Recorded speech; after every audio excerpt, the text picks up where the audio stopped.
रात के करीब 11 बज रहे थे। एक छोटे से गांव की कच्ची सड़क पर अचानक भीड़ इकट्ठा हो जाती है।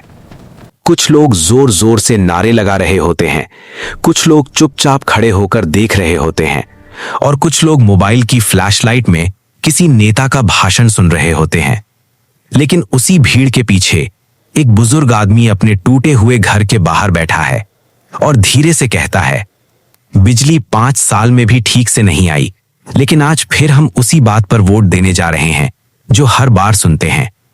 उसकी आवाज शोर में दब जाती है और यहीं से शुरू होती है एक ऐसी कहानी जो सिर्फ एक गांव की नहीं बल्कि पूरे देश के करोड़ों वोटर्स की है। एक ऐसा सवाल जिसका जवाब हर चुनाव में बदलता रहता है, क्या हम धर्म के नाम पर वोट देते हैं या विकास के नाम पर?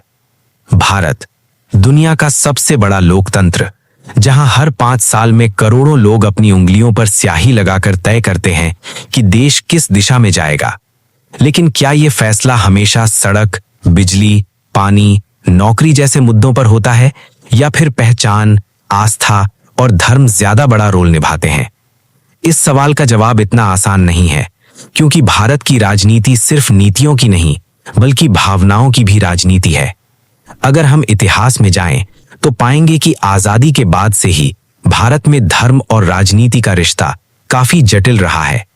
संविधान ने भारत को एक धर्मनिरपेक्ष देश घोषित किया, जिसका मतलब था सरकार सभी धर्मों से बराबर दूरी बनाए रखेगी। लेकिन जमीन पर हकीकत हमेशा इतनी सीधी नहीं रही। धीरे धीरे चुनावी राजनीति में एक नया पैटर्न सामने आने लगा, जहां वोट सिर्फ काम के आधार पर नहीं बल्कि पहचान के आधार पर भी पड़ने लगे। जाति, धर्म, भाषा, ये सब फैक्टर्स धीरे धीरे चुनावी रणनीति का हिस्सा बन गए। अब सोचिए, अगर किसी इलाके में सड़क नहीं बनी, अस्पताल ठीक नहीं है, स्कूलों की हालत खराब है, फिर भी वही नेता बार बार जीत जाता है, तो सवाल उठता है, क्यों? इसका जवाब हमें वोटर साइकोलॉजी में मिलता है। इंसान सिर्फ तर्क से नहीं, भावनाओं से भी फैसले लेता है। और जब चुनाव की बात आती है तो हम कौन हैं, ये सवाल हमें क्या चाहिए से बड़ा हो जाता है। यही वो जगह है जहां धर्म एक ताकत बन जाता है। धर्म सिर्फ पूजा पाठ नहीं है, ये पहचान है, ये सुरक्षा का एहसास है, ये हम और वे के बीच की रेखा खींचता है। कई बार राजनीतिक पार्टियां इसी भावना को समझकर अपने कैंपेन डिजाइन करती हैं। भाषणों में ऐसे शब्द इस्तेमाल होते हैं जो सीधे दिल तक पहुंचते हैं। ऐसी तस्वीरें दिखाई जाती हैं जो लोगों की आस्था को छूती हैं और धीरे धीरे वोटर का ध्यान विकास से हटकर पहचान पर चला जाता है। लेकिन क्या इसका मतलब यह है कि लोग विकास नहीं चाहते? बिल्कुल नहीं।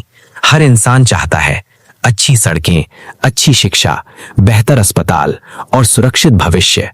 लेकिन समस्या तब शुरू होती है जब चुनावी माहौल में विकास और धर्म एक दूसरे के खिलाफ खड़े कर दिए जाते हैं। एक तरफ सवाल होता है, आपके लिए आपकी आस्था कितनी महत्वपूर्ण है, और दूसरी तरफ आपके लिए आपकी जिंदगी की गुणवत्ता कितनी महत्वपूर्ण है। और यहीं पर चुनाव एक इमोशनल गेम बन जाता है। अगर हम डेटा देखें तो कई बार ऐसा पाया गया है कि जहां चुनावी कैंपेन में धार्मिक मुद्दे ज्यादा हावी होते हैं, वहां विकास के मुद्दे पीछे छूट जाते हैं। लेकिन यह भी सच है कि जहां लोग ज्यादा शिक्षित और जागरूक होते हैं, वहां विकास के मुद्दे ज्यादा असर डालते हैं। इसका मतलब ये नहीं कि एक पूरी तरह सही है और दूसरा पूरी तरह गलत, बल्कि असली खेल बैलेंस का है। अब सवाल यह है, क्या धर्म के नाम पर वोट लेना गलत है? इसका जवाब इतना सीधा नहीं है, क्योंकि लोकतंत्र में हर व्यक्ति को अपनी प्राथमिकताएं तय करने का अधिकार है। अगर किसी के लिए उसकी आस्था सबसे महत्वपूर्ण है तो वो उसी आधार पर वोट दे सकता है। लेकिन समस्या तब आती है जब इस भावना का इस्तेमाल डर या नफरत फैलाने के लिए किया जाता है। जब लोगों को यह महसूस कराया जाता है कि अगर आपने हमें वोट नहीं दिया तो आपकी पहचान खतरे में पड़ जाएगी, तो ये एक अलग ही स्तर की राजनीति बन जाती है। और यही वो मोड़ है जहां लोकतंत्र कमजोर होने लगता है। अब जरा उस बुजुर्ग आदमी की तरफ वापस चलते हैं जो अपने टूटे हुए घर के बाहर बैठा था। उसने भी शायद कई बार विकास के वादे सुने होंगे, लेकिन हर चुनाव में उसके सामने एक नया डर, एक नई भावना, एक नया मुद्दा खड़ा कर दिया जाता है और वो फिर उसी चक्र में फंस जाता है। लेकिन कहानी यहीं खत्म नहीं होती, क्योंकि भारत के हर कोने में ऐसे लोग भी हैं जो अब सवाल पूछ रहे हैं, युवा वर्ग जो सोशल मीडिया पर हर चीज को चेक करता है, जो डेटा देखता है, जो तुलना करता है, जो पूछता है 5 साल में क्या बदला। ये एक नई शुरुआत है जहां वोट सिर्फ भावना से नहीं बल्कि जानकारी से भी तय होने लगा है। लेकिन ये बदलाव धीरे धीरे हो रहा है क्योंकि भावनाएं हमेशा तेज होती हैं और तर्क हमेशा धीरे चलते हैं। अब सवाल ये है, भविष्य में भारत का वोटर क्या चुनेगा, धर्म या विकास? शायद इसका जवाब या में नहीं बल्कि और में छुपा है, क्योंकि एक आदर्श लोकतंत्र में लोग अपनी आस्था को भी सम्मान देते हैं और अपने जीवन की गुणवत्ता को भी बेहतर बनाना चाहते हैं। लेकिन इसके लिए जरूरी है कि हम सवाल पूछें, कि हम हर वादे को परखें, कि हम सिर्फ सुने नहीं बल्कि समझें भी, क्योंकि आखिर में लोकतंत्र में सबसे ताकतवर कोई नेता नहीं होता, कोई पार्टी नहीं होती, बल्कि वोटर होता है। और जब वोटर जागरूक हो जाता है तो न धर्म का गलत इस्तेमाल होता है और न विकास सिर्फ एक नारा बनकर रह जाता है।